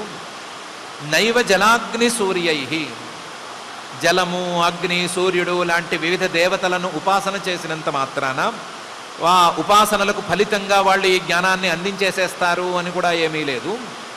ఇది కేవలం మహత్పాద రజోభిషేకం. మహాత్ములు అంటే ఈ తత్వజ్ఞానాన్ని అందుకున్నటువంటి వాళ్ళు వాళ్ళ యొక్క పాద ధూళితో తనను తాను అభిషేకం చేసుకోవటం వల్ల మాత్రమే దక్కుతుంది. మహత్పాద రజోభిషేకం, మహాత్ముల యొక్క తత్వజ్ఞానుల యొక్క పాదధూళిని తన నెత్తి మీద వేసుకోకుండా వినా, అది లేకుండా ఇది దొరకదు. ఇది దొరకాలి అంటే గురువుల యొక్క పాదాలను సేవించుకోవాలి, వాళ్ళు ఉపదేశం చేయాలి, వాళ్ళ అనుగ్రహంతో ఆ ఉపదేశం అనేది అర్థమవ్వాలి. అలా అర్థమైనప్పుడు మాత్రమే ఈ తత్వం దొరుకుతుంది. అందుకనే గత అధ్యాయంలో శ్లోకంలో అసంగ శస్త్రం, అందులోనూ హరి గురు ఇద్దరు ఒకటే, వాళ్ళ యొక్క పాదార విందాలను సేవించుకోవడం ద్వారా అసంగ శస్త్రం అనే దాన్ని సాధించుకోవాలి అని చెప్పాను అని జడభరతుల వారు అంటున్నారు. రహూగణైత తపసా నయాతి న చేజ్గయా నిర్వపణాత్ గృహాద్వా న ఛందసా నైవ జలాగ్ని సూర్యై వినా మహత్పాద రజోభిషేకం అనే ఈ శ్లోకంలో. అదేమిటి, వాళ్లను ఆశ్రయిస్తే మాత్రమే అందుతుంది లేదా అందదు, మిగతావన్నీ దానికి సరిపోవు అని ప్రత్యేకించి ఎందుకు చెప్తున్నారు అంటే దానికి కారణాన్ని కూడా చెప్తున్నారు. యత్రోత్తమ శ్లోక గుణానువాద ప్రస్తూయతే గ్రామ్య కథా విఘాత నిషేవ్యమాణోనుదినం ముముక్షో మతిం సతీం యచ్చతి వాసుదేవే. ఏమీ లేదయ్యా, సామాన్యమైనటువంటి జీవుడి యొక్క మనస్సు మొత్తం ప్రాపంచిక విషయాల్లో మునిగిపోయింది. మనస్సు తాలూకు శక్తి మొత్తం ఈ ప్రాపంచిక విషయాల మీదే ఖర్చు అయిపోతోంది, దాని మీదే మనసు మొత్తం అరిగిపోతోంది. అలా మనస్సు శక్తి మొత్తం దానికి వెచ్చించబడుతుంటే పరమాత్మతత్వాన్ని అర్థం చేసుకోవటానికి మనస్సుకు శక్తి ఎక్కడి నుంచి వస్తుంది? కాబట్టి మొదలు మనస్సు శక్తిని పరమాత్మ మీదకు మళ్లించాలి, మనస్సు తాలూకు సామర్థ్యాన్ని తత్వజ్ఞానం కోసం వెచ్చించాలి. అలా వెచ్చించడానికి కావలసినటువంటి వాతావరణం ఈ మహాత్ముల దగ్గర మాత్రమే లభిస్తుంది. ఎందుకు? యత్ర ఉత్తమ శ్లోక గుణానువాద, ఆ మహాత్ములు ఎప్పుడూ ఉత్తమ శ్లోకుడైనటువంటి పరమాత్ముడి యొక్క గుణాలను మాత్రమే చెప్తూ ఉంటారు. అందులోనూ అనువాద, శాస్త్రవాక్యాలని లేదా మరొక వేదవాక్యాలని ఉపనిషద్వాక్యాలని వీటిని ఉటంకించి వాటి ప్రకారం పరమాత్మతత్వాన్ని గురించే చెబుతూ ఉంటారు. ఉత్తమ శ్లోక గుణ అనువాద ప్రస్తూయతే, దాని గురించే వాళ్ళు ఎప్పుడూ ప్రస్తావన చేస్తూ ఉంటారు. అదేమో గ్రామ్య కథా విఘాత, ఈ మనుషులకి జీవులకి అలవాటైనటువంటి ఈ సాంసారికమైనటువంటి మాటలను కాస్తంత ఆపుతుంది. కాస్త ఏం కర్మ, ఆపుకోగలిగితే మొత్తాన్ని కూడా ఆపేస్తుంది. గ్రామ్య కథ, ఈ సాంసారికమైన విషయాలను వినటంలోనే నిమగ్నమై ఉండేటువంటి వాళ్ళకి విఘాతకంగా ఈ ప్రస్తావన పనిచేస్తుంది. దీన్ని గనక అనుదినం ప్రతిదినం చేసే మాట అయితే నిషేవ్యమాణ అనుదినం, ప్రతిదినం ఈ పని చేసే మాట అయితే, మహాత్ముల ద్వారా ఏదో ఒకటి వింటూ ఉండటం అని పెట్టుకునే మాట అయితే, ముముక్ష ఎంత కాదన్నా సరే మనకెందుకు ఈ అనిత్యమైన అశాశ్వతమైనటువంటి ప్రపంచం, ఆ పరమాత్మతత్వాన్నే పట్టుకుంటే పోలా అనేటువంటి కోరికను కలిగిస్తుంది, దాన్ని రగిలిస్తుంది, దాన్ని బలపరుస్తుంది, ముముక్షుత్వం అనేటువంటి స్థితి దాకా తెచ్చిపెడుతుంది. అప్పుడు మతిం సతీం యచ్చతి వాసుదేవే, మనస్సు తాలూకు మతి, మనస్సు తాలూకు శక్తి అంతా సాంసారికమైనటువంటి విషయాల మీద పడి వ్యర్థమైపోతున్నటువంటి స్థితి నుంచి మతిం సతీం యచ్చతి వాసుదేవే, ఆ మనస్సులో పరమాత్మ మీద, ఆ వాసుదేవుడి మీద ఒక జ్ఞానం కలగటం, ఆయన మీద ఒక అభిప్రాయం కలగటం, ఆయన మీదే మనస్సుకి నిలబటం అనే పరిస్థితికి దారి తీస్తుంది, ఆ పరిస్థితిని తెచ్చిపెడుతుంది. వెరసి ఏమీ లేదు, వాళ్ళ మాటలను వింటూ ఉంటే తెలియకుండా మనస్సు పరమాత్మ మీదకు మళ్ళుతుంది. ఆ పరమాత్మ గురించే చెప్పేటువంటి వాళ్ళ మాటలను వింటూ ఉంటే పరమాత్మ మీద మనస్సు మళ్ళుతూ ఉంటుంది. ఒకే విషయాన్ని మళ్ళీ మళ్ళీ యాడ్స్ రూపంలోనో ఇంకొక రూపంలోనో చూస్తూ ఉంటే దాని మీద మనస్సు పోయినట్లుగా, పరమాత్మ గురించే వింటూ ఉంటే, పరమాత్మ గురించే అన్ని రకరకాలుగాను వింటూ ఉంటే పరమాత్మ మీదే మనస్సు పోతుంది. పోయిన మనస్సు పరమాత్మ మీద నిలబడుతుంది వీళ్ళ అనుగ్రహంతో అని జడభరతుల వారు చెప్తున్నారు. యత్రోత్తమ శ్లోక గుణానువాద ప్రస్తూయతే గ్రామ్య కథా విఘాత నిషేవ్యమాణో నుదినం ముముక్షో మతిం సతీం యచ్చతి వాసుదేవే అనే ఈ శ్లోకంలో. గ్యారంటీనా అని అడిగితే గ్యారంటీ. అహం పురా భరతో నామ రాజా విముక్త దృష్ట శ్రుత సంగబంధ ఆరాధనం భగవత ఈహమాన మృగోభవం సంగాత్ హతార్థ అని నేనే దానికి ఉదాహరణ అని చెప్తున్నాను. నువ్వెవరివి అని ఇంతకుముందు కూడా అడిగావు, దానికి కూడా సమాధానం పనిలో పని చెప్పేస్తాను విను. అహం పురా భరతో నామ రాజా. నువ్వేదో సింధు సౌవీర దేశాలకి రాజుని అనుకుంటున్నావు. నేను భరతుడు అనేటువంటి పేరుతో మొత్తం ఈ వర్షం మొత్తానికి రాజుగా నేను రాజ్యం చేశాను. నీకంటే చాలా పెద్ద రాజుని నేను, భరతో నామ రాజా. కానీ నా రాజ్యం వల్ల ఉపయోగం లేదు, ఈ రాజ్యము ఈ అధికారం దీనివల్ల ఏమీ ప్రయోజనం లేదు అని అనుకుని విముక్త దృష్ట శ్రుత సంగబంధ, రాజ్య వ్యవహారాలతో మొత్తం సంబంధాలను తెంచేసుకుని, రాజ్య వ్యవహారాలతో మాత్రమే కాకుండా నా సాంసారికమైన వ్యవహారాలు, నా కుటుంబం వీటిలో తెంచేసుకుని, పరలోకంలో ఉండేటువంటి ఫలితాల మీద ఉండే వ్యామోహాన్ని కూడా తెంచేసుకుని, దృష్ట శృత, ఈ లోకంలో ఉండేటువంటి ఫలితాలు పైలోకంలో ఉన్నాయి అని చెప్పేటువంటి ఫలితాలు, వీటన్నిటి మీద సంబంధాన్ని, ఆసక్తిని, బంధాన్ని అన్నిటినీ వదిలేసేసుకుని విముక్త దృష్ట శృత సంగబంధగా బయలుదేరాను. బయలుదేరి ఆరాధనం భగవత ఈహమాన, భగవంతుడినే ఆరాధించుకునే పనిలోనే కూర్చున్నాను. కూర్చున్న వాడికి కూడా, అంతటి వాడికి నాకు మృగసంగాత్, ఒక లేడి పిల్ల అడ్డం పడింది. ఆ లేడి పిల్లతో నేను కలిశాను. కలిసేసరికి హతార్థ, నా ప్రయోజనం, నేను అనుకున్నటువంటి ప్రయోజనం దెబ్బతినిపోయింది. దెబ్బతిని మృగోభవం, మళ్ళీ నేను జింక పిల్లగా పుట్టాల్సి వచ్చింది. ఒక లేడి పిల్లతో నాకున్నటువంటి సంబంధం వల్ల లేడి పిల్లగా నేను పుట్టాను అంటే, ఒక లేడి పిల్లతో కొంతకాలం పాటు సంబంధం పెట్టుకుని లేడి పిల్లగా పుట్టాను అంటే, పుట్టిన దగ్గర నుంచి చివరి క్షణాల వరకు రకరకాల వస్తువులతో సంబంధాలు పెట్టుకుని పెంచుకుని ఉండేటువంటి మామూలు జీవులు అవన్నీగా పుట్టడానికి ఎన్ని జన్మలు తీసుకుంటారో, ఎన్ని రకాలుగా మళ్ళీ పుడతారో, ఎన్ని రకాల పనులు చేయాల్సి వస్తుందో తలుచుకుంటేనే కష్టంగా ఉంది. సంఘం అనేది అన్నీ వదులుకున్న నాలాంటి వాడినే వెంటబడుతుంటే, అన్నీ కావాలనుకునే వాళ్ళని ఎంత ఇబ్బంది పెడుతుందో అని తలుచుకుంటే ఆశ్చర్యంగా ఉంది, భయంగా ఉంది. కాబట్టి సంఘం అనేది అంత ఇబ్బంది పెడుతుంది. ఆ సంఘం అనే దాన్ని తొలగించుకునేందుకు గురువులను ఆశ్రయించే విధానం ఖచ్చితంగా మంచి ఫలితాన్ని ఇస్తుంది అని జడభరతుల వారు చెప్పదలిచారు. పనిలో పని నువ్వెవరు అనేటువంటి ప్రశ్నకు కూడా సమాధానాన్ని మొదలుపెట్టారు. అహం పురా భరతో నామ రాజా విముక్త దృష్ట శ్రుత సంగబంధ ఆరాధనం భగవత ఈహమాన మృగోభవం మృగసంగాద్ హతార్థ అని. సమాం స్మృతిర్మృగదేహేపి వీర కృష్ణార్చన ప్రభవానో జహాతి అథో అహం జనసంగాదసంగ విశంకమాన అవివృతశ్చరామి అని ఇప్పుడున్న తన గురించి కూడా చెప్తున్నారు. సామాం, భరతుడుగా ఉన్నప్పుడు కానీ లేదా జింక పిల్లగా ఉన్నప్పుడు కానీ నేనేమేం చేశాను, ఏమేం తప్పులు చేశాను, ఏమేం అనుభవించాను అనేటువంటి స్మృతి నాకు ఈ క్షణాన్ని కూడా ఉంది. ఈ క్షణాన్ని ఉండటం అనేది పెద్ద విశేషం కాకపోవచ్చు.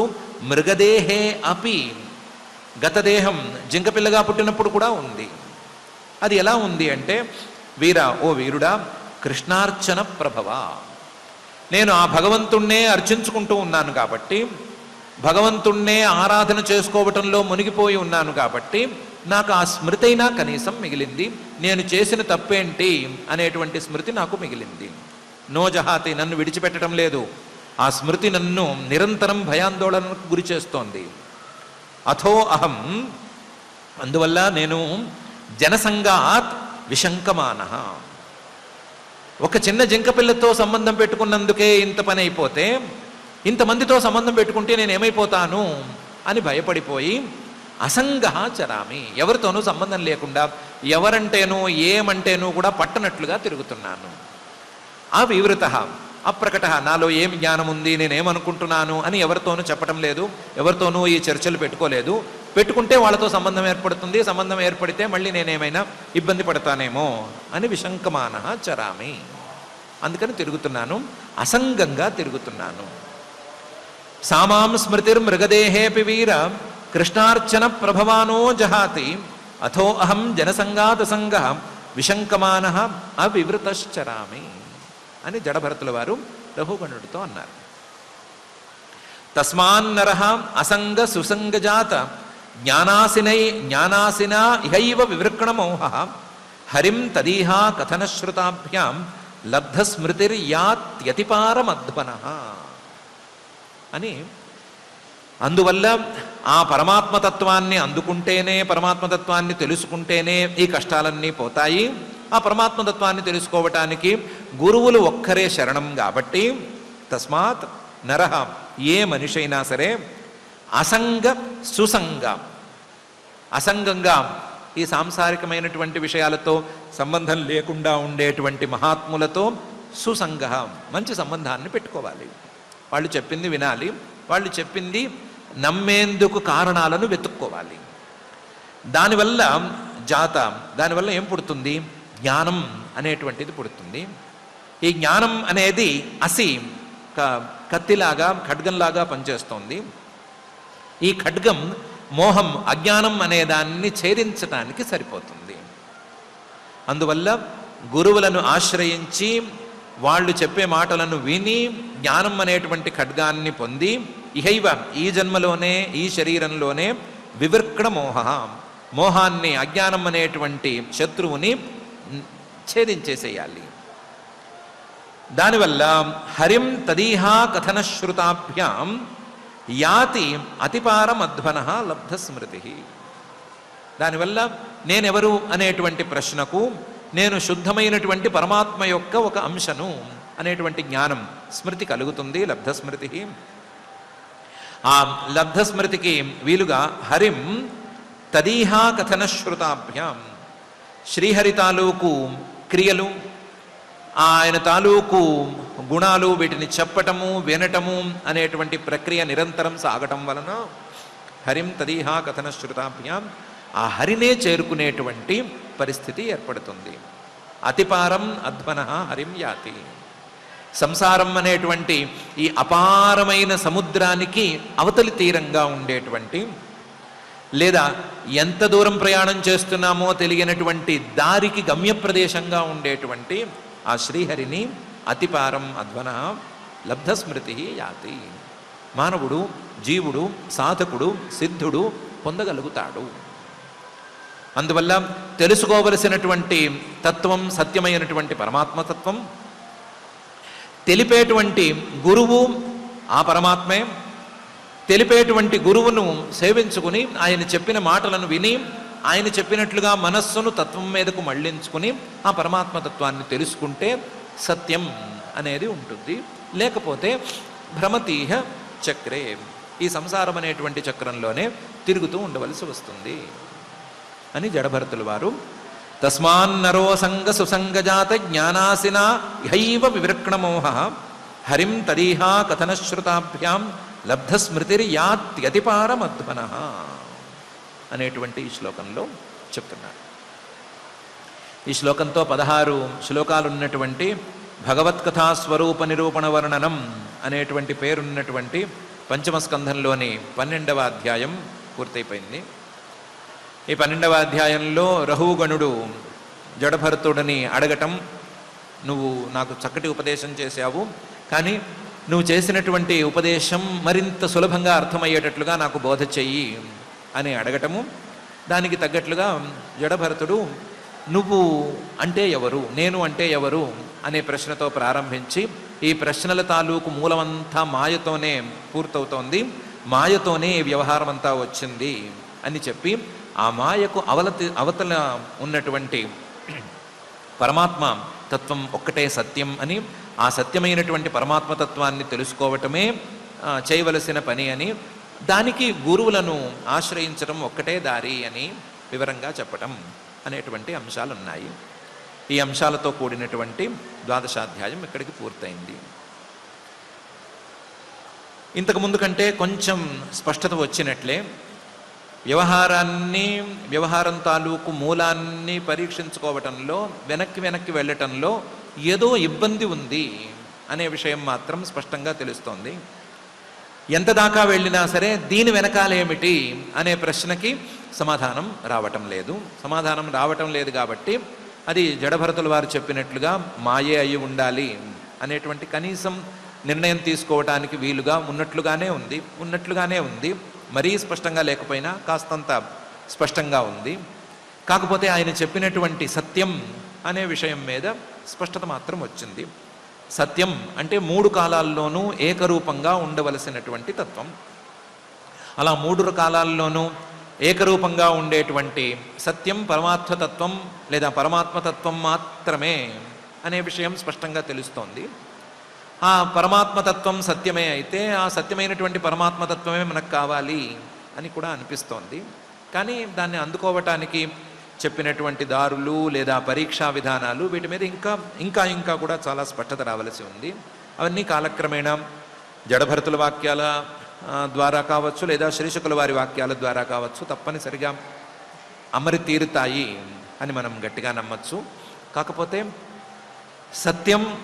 సత్యం కానిది ఈ రెండిటి మధ్య ఉండేటువంటి తేడా, ఈ తేడాను బట్టి సత్యమైనటువంటి తత్వమే మనకు కావాలి అనేటువంటి అభిప్రాయం, సత్యం కాకపోతే అది మాయ ద్వారా అందిందే అయితే మనకు అక్కర్లేదు అనేటువంటి అభిప్రాయం ప్రాథమికంగా మన మనసుల్లో దృఢంగా బలంగా పెరిగిపోవాలి. ఈ పెరిగిపోయినప్పుడు మాత్రమే ఈ విచారణకు ఫలితం ఉంటుంది లేదా ఈ విచారణ తాలూకు పురోగతి అనేది ఉంటుంది.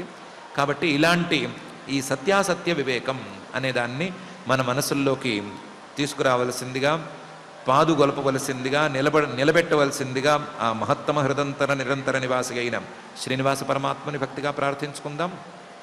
పారాయణ కార్యక్రమాన్ని ప్రారంభించుకుందాం. ఈరోజు మనం పంచమ స్కంధం 12వ అధ్యాయంలో ఉన్నటువంటి శ్లోకాలు పారాయణ చేసుకుంటున్నాం. అథ శ్రీమద్భాగవతే పారమహంస్యాం సంహితాయాం పంచమస్కంధే ద్వాదశోऽధ్యాయః రహూగణ ఉవాచ నమో నమః కారణ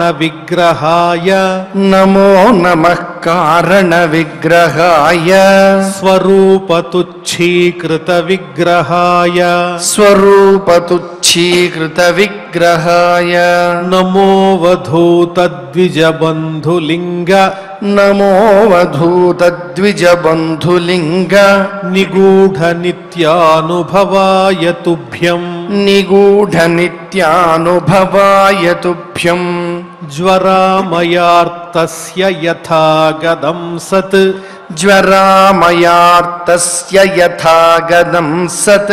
నిదాఘదగ్ధస్య యథా హిమాంబః కుదేహమానాహి విదష్టదృష్టేః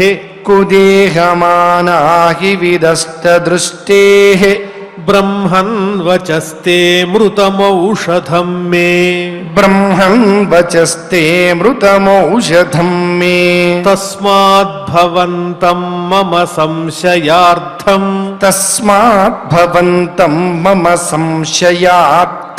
ప్రక్ష్యామి పశ్చాదధునా సుబోధం అధ్యాత్మయోగగ్రథితం తవోక్తం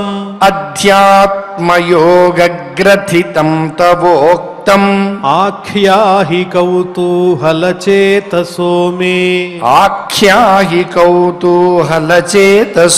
మే యదాహ యోగేశ్వర దృశ్యమానం క్రియాఫలం సద్వ్యవహారమూలం తద్వ్యవహారమూలం నహ్యంజసా తత్వవిమర్శనాయ నహ్యంజసా తత్వవిమర్శనాయ భవానముష్మిన్ భ్రమతే మనో మే. భవానముష్మిన్ భ్రమతే మనో మే. బ్రాహ్మణ ఉవాచ బ్రాహ్మణ ఉవాచ అయం జనో నామ చలన్ పృథివ్యాం అయం జనో నామ చలన్ పృథివ్యాం యః పార్థివః పార్థివ కస్య హేతోః యః పార్థివః పార్థివ కస్య హేతోః తస్యాపి చాంఘ్రియోరధిగుల్ఫజంఘా తస్యాపి చాంఘ్ర్యోరధి గుల్ఫజంఘా జానూరుమధ్యోరశిరోధరాంసాః జానూరుమధ్యోరశిరోధరాంసాః అంసేధిదార్వీ శిబికా చ యస్యాం అంశ్రేధిదార్వీ శిబికా చ యస్యాం సౌవీరరాజేత్యపదేశ ఆస్తే సౌవీరరాజేత్యపదేశ ఆస్తే యస్మిన్ భవాన్ రూఢ నిజాభిమానో యస్మిన్ భవాన్ రూఢ నిజాభిమానో రాజాస్మి సింధుష్వితి దుర్మదాంధః రాజాస్మి సింధుష్వితి దుర్మదాంధః శోచ్యాని మాం స్త్వమధికష్టదీనాన్ శోచ్యాని మాం స్త్వమధికష్టదీనాన్ విష్ట్వా నిగృహ్ణన్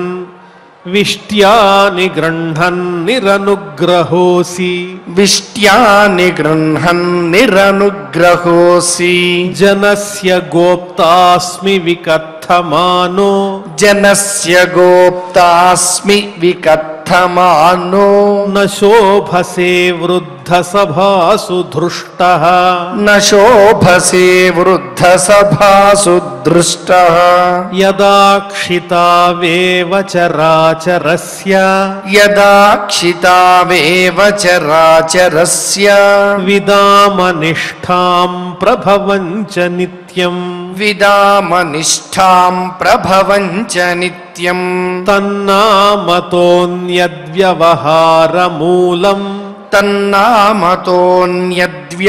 తన్నామతోన్యద్వ్యవహారమూలం నిరూప్యతాం సత్క్రియయానుమేయం నిరూప్యతాం సత్క్రియయానుమేయం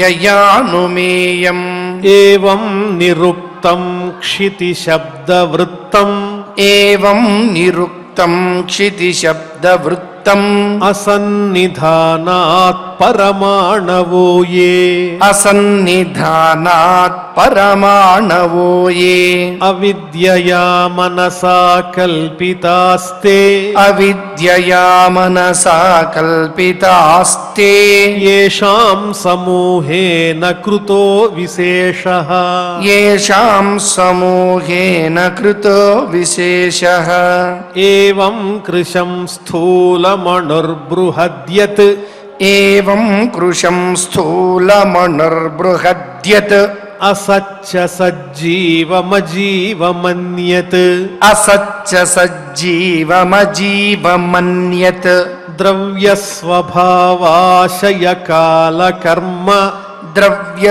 ద్రవ్యస్వభావాశయ కాలకర్మ నామ్నా జయా వేహి కృతం ద్వితీయం నామ్నా జయావేహి కృతం ద్వితీయం జ్ఞానం విశుద్ధం పరమార్థమేకం జ్ఞానం విశుద్ధం పరమార్థమేకం అనంతరం త్వబహిర్బ్రహ్మ సత్యం అనంతరం త్వబహిర్బ్రహ్మ సత్యం ప్రత్యక్ ప్రశాంతం భగవచ్చబ్ద సౌమ్యం ప్రత్యక్ ప్రశాంతం భగవచ్చబ్ద సంజ్ఞం యద్వాసుదేవం కవయో వదంతి యద్వాసుదేవం కవయో వదంతి రహూగణైతత్తపసా నయాతి రహూగణే తత్తపసా తపసా నయాతి నచేజ్యయా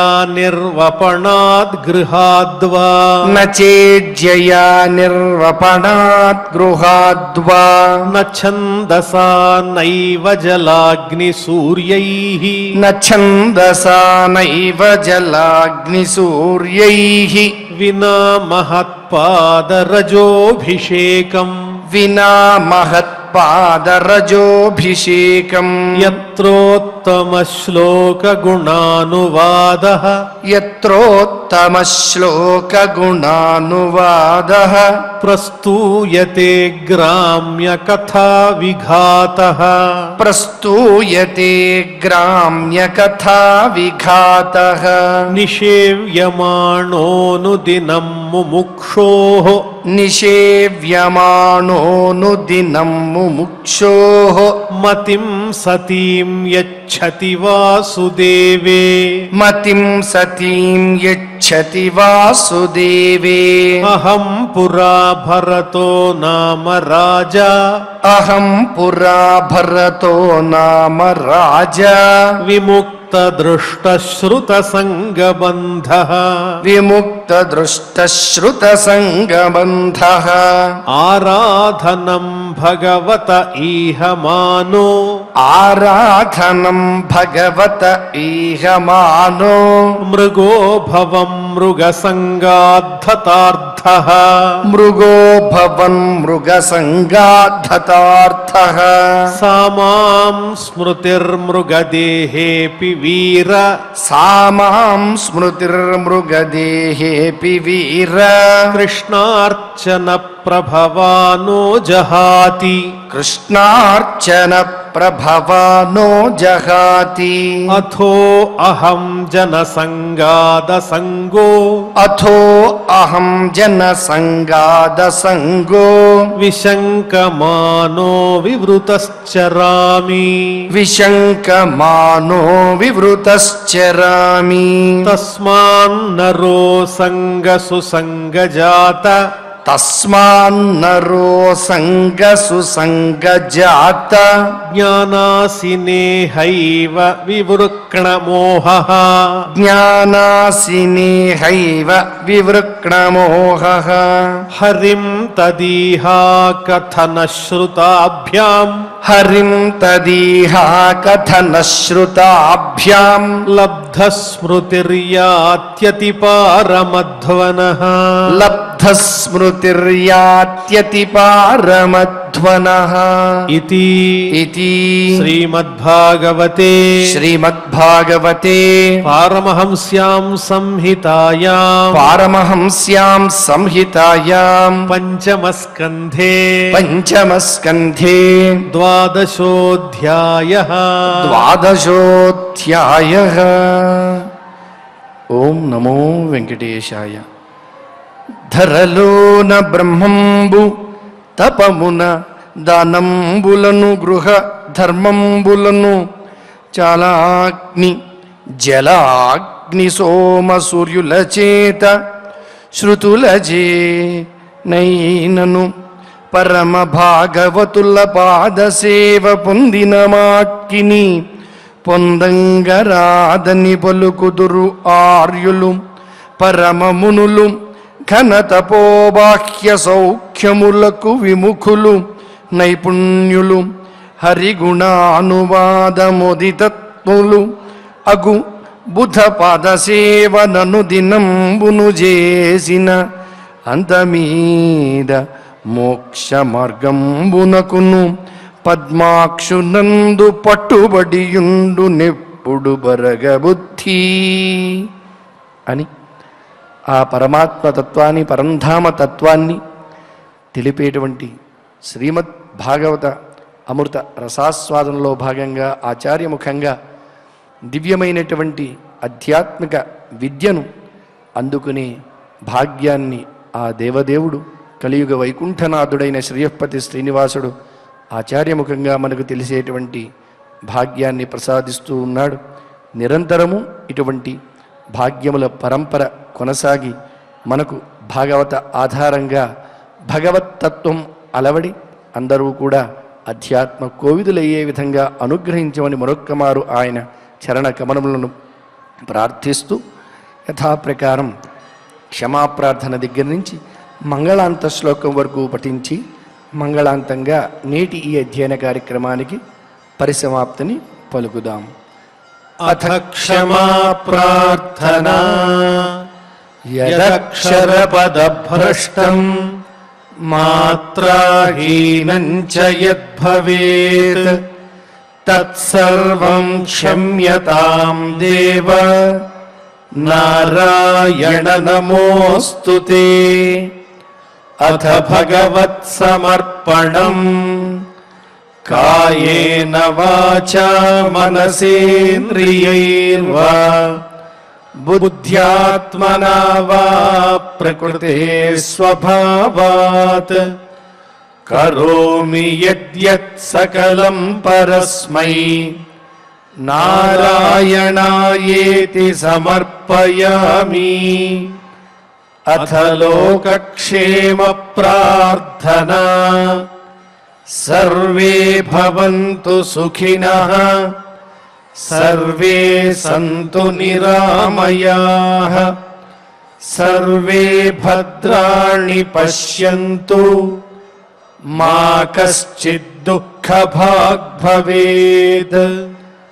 అథ మంగళం శ్రియః కాంతాయ కళ్యాణ నిధయే నిధయేర్థినాం శ్రీవేంకట నివాసాయ శ్రీనివాసాయ మంగళం.